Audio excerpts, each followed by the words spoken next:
సరే,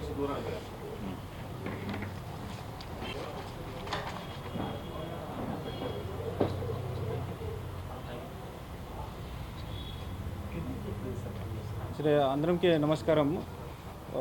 అంటే new year, మీకు happy new year first of all అందరికి, మీడియా వాళ్ళకి.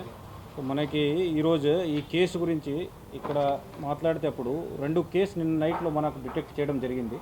దాంట్లో ఫస్ట్ కేసు అనేది బద్వేల్ రేంజ్ జ్యూరిస్డిక్షన్లో గోపాలపురం నర్సరీ కాడ ఒక గోపాలపురం ఆర్ఎఫ్లో లోతువంక బీట్లో నిన్న నైట్ మనకు ట్రేస్ అవుట్ అయింది. దాంట్లో మనకు ఇన్ఫర్మేషన్ వస్తేనే మన వాళ్ళ team, Badvel range staff team ఫీల్డ్కి వెళ్ళడం, అక్కడ ఒక 8 మెంబర్స్ అక్యూజ్డ్ మనకు స్పాట్లో దొరకడం జరిగింది. దాంతోపాటు ఒక ఐచర్ లారీ, ఒక 2 బైక్ అక్కడ స్పాట్లో మెటీరియల్తో పాటు సీజ్ చేయడం జరిగింది. టోటల్గా దీంట్లో ఒక 8 ముద్దాయిలు, తర్వాత ఒక 66 red sander logs along with 9 RS roots, అంటే roots of red sander wood అన్నీ మొత్తం కలిపి దాదాపు 2.7 టన్ సీజ్ చేయడం జరిగింది. వెయిట్ 2633 kg టోటల్ వెయిట్తో సీజ్ చేయడం జరిగింది. దీంట్లో 8 అక్యూజ్డ్గా మనకు ట్రేస్ అవుట్ అయినాడు. వాళ్ళ డీటెయిల్స్ A1గా అనే ఖుర్షీద్ ఖాన్ ఫ్రమ్ ఢిల్లీ, అతన్ని అరెస్ట్ కాలేదు. ఇంకా అతని మెయిన్ మెటీరియల్ డీలర్ అనేది మెటీరియల్ను రిసీవ్ చేసే అతను ఢిల్లీలో ఉన్నారు. అతనే A1గా. సెకండ్ మనకు A2 అనే మొహమ్మద్ రజూల్ అనే అతను ఫ్రమ్ చెన్నై, చెన్నై నుంచి ఇక్కడికే మెటీరియల్ను డీల్ చేసుకోవడానికి వచ్చినాడు. దీంతో పాటు డి సునీల్ కుమార్ అనే అతను కూడా చెన్నై అక్యూజ్డ్. దీంతో పాటు మెయిన్గా గణన మూర్తి అనే A4 మెటీరియల్ అంతా వెహికల్ సప్లై చేసేది, స్పాట్లో మెటీరియల్ను కట్ చేయించుకొని అంత అమౌంట్ ఇచ్చేది. తర్వాత లోకల్గా షీర్ల నాగార్జున అనే అంతకుముందు కూడా చాలా కేసెస్లో లోకల్గా ఇన్వాల్వ్ ఉన్నారు. అతన్ని సోమాజులపల్లి విలేజ్, మైదుకూరు మండలం, ఒక పైలట్గా పని చేసుకోవడానికి అక్కడ మెటీరియల్ వాళ్ళకి, లేబర్స్కి వాళ్ళకి రూట్ చూపించుకోవడానికి మెటీరియల్ను పైలటింగ్గా చేసుకుని బయట తీసుకుపోవడానికి.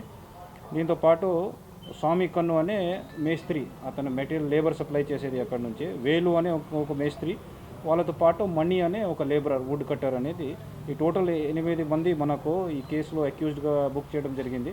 8లో 7 మందిని అరెస్ట్ చేసుకున్నాము. ఒకటి ఖుర్షీద్ ఖాన్ అనే ఇంకా అబ్స్కాండింగ్లో ఉన్నారు.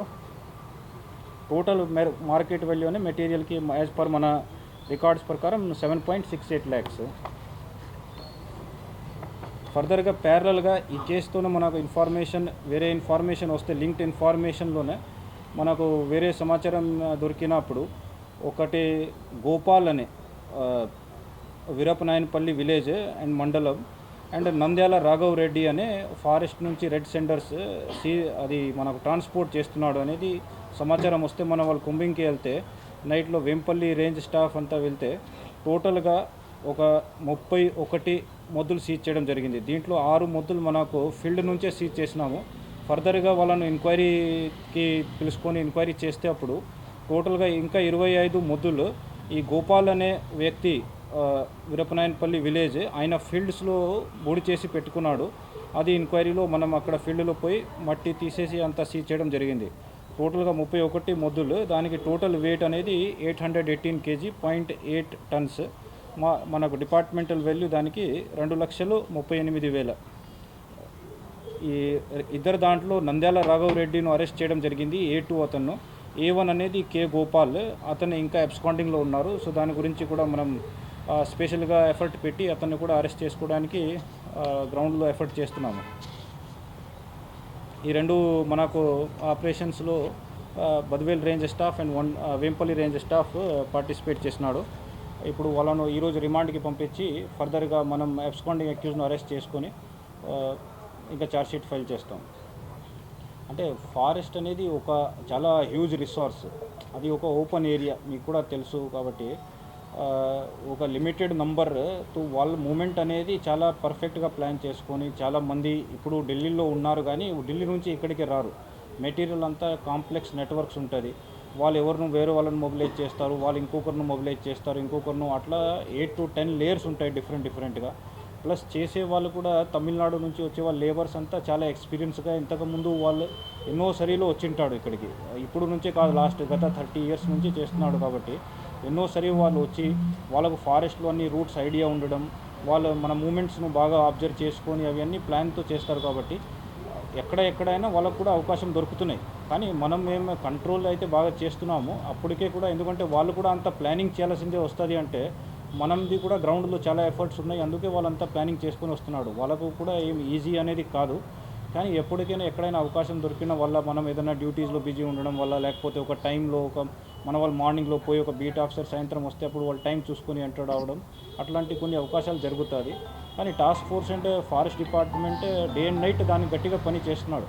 దానివల్లనే తగ్గిపోయింది. ఇప్పుడు సీజ్ చేయడం ఎక్కడ వాళ్ళు చెన్నై నుంచి కానీ ఢిల్లీ నుంచి వాళ్ళని అందరం బుక్ చేయడం లేకపోతే డిటెక్ట్ చేయడం మాత్రమే చాలా కష్టం ఉంటుంది. సో మీరు అన్నిటివి కొన్ని కేసెస్ ఉన్నాయి కానీ చాలా వరకు రిడ్యూస్ అయిపోయింది. చాలా వరకు ఇంకా రిడ్యూస్ అవుతాయి ఫ్యూచర్లో. ఎందుకంటే ఇప్పుడు మనకు నెట్వర్క్లో వచ్చిన తర్వాత వాళ్ళని మనం మానిటర్ చేస్తాము.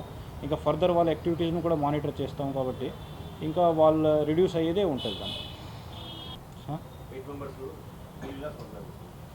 వీళ్ళు 8 మెంబర్స్లో స్మగ్లర్సే ఎక్కువ. ఎందుకంటే అదే మనకు ఈ కేసులో మేజర్గా సక్సెస్ అంటే వీళ్ళందరం ఒక హై లెవెల్ స్మగ్లర్స్. ఒకరొకరు పైన వాళ్ళ ఇంతకుముందు చాలా మెటీరియల్ కూడా ఇంతకుముందు ట్రాన్స్పోర్ట్ చేసినాడు అని ఎంక్వైరీలో వస్తున్నాయి. సో వాళ్ళు చెన్నై మెటీరియల్ డీలర్స్ వాళ్ళంతా ఎక్కువగా మెటీరియల్ డీలర్స్ అండ్ మెటీరియల్లో first level, second layer, third layer buyer ఉంటాడు. ఒకరు కొంటాడు, మళ్ళీ ఇంకొకరికి ఇస్తారు కమిషన్ కోసం, మళ్ళీ ఇంకొకరికి ఇస్తారు కమిషన్ కోసం. అట్లాగే ఏమవుతాయంటే మనీ మెటీరియల్ అంతా హైడ్ అవుతూనే ఉంటుంది. ఇంకొక లేయర్ మట్టి అట్లాగే మెటల్ బుడి చేస్తూనే ఉంటుంది. సో మనం ఎంతవరకే లేయర్ తీస్తేనే అంతవరకే మనకు వస్తుంది. సో వీళ్ళ దాంట్లో ఎక్కువగా ఏం పేరు అతను రజూల్ అనేది ఢిల్లీకే సప్లై చేసేవాడు. సో రజూల్ అనే డైరెక్ట్గా మెటల్ తీసుకొని సప్లై చేయరు. వాడు ఇంకా థర్డ్, ఫోర్త్, ఫిఫ్త్ పార్టీగా మార్చి అక్కడ మెటల్ సప్లై చేస్తారు. కాబట్టి వీళ్ళంతా స్పాట్లో వచ్చి డీల్ చేయడం అనే కాబట్టి మనకు మంచిగా దొరికినాడు. ఇంకా ఫర్దర్ ఎంక్వైరీ కానీ ఇన్వెస్టిగేషన్ చేస్తాము. సో ఖుర్షీద్ భాయ్ అనే చెప్పడం, ఖుర్షీద్ ఖాన్ అనే అతను కూడా నెక్స్ట్ ఆస్ట్ లెవెల్ అతను ఇంకా వేరే దేశాలకి సప్లై చేసే, చైనాకి కానీ లేకపోతే ముంబైకి ఇంకొకరికి సప్లై చేసి బయటికి పంపించడం అతన్ని. సో కాబట్టి వీళ్ళంతా పెద్ద స్మగ్లర్సే. ఇంకా చాలా కేసెస్ కూడా ఇంతకుముందు వాళ్ళపైన ఉన్నాయి. అది కూడా డీటెయిల్స్ మనం తీస్తాము. ఎవరిపైన ఎంత కేసెస్ ఉన్నాయని ఆ డీటెయిల్స్ రికార్డ్స్తో కూడా మనం ఇంకా ఫర్దర్ ఇన్వెస్టిగేషన్లో పెడతాము. అది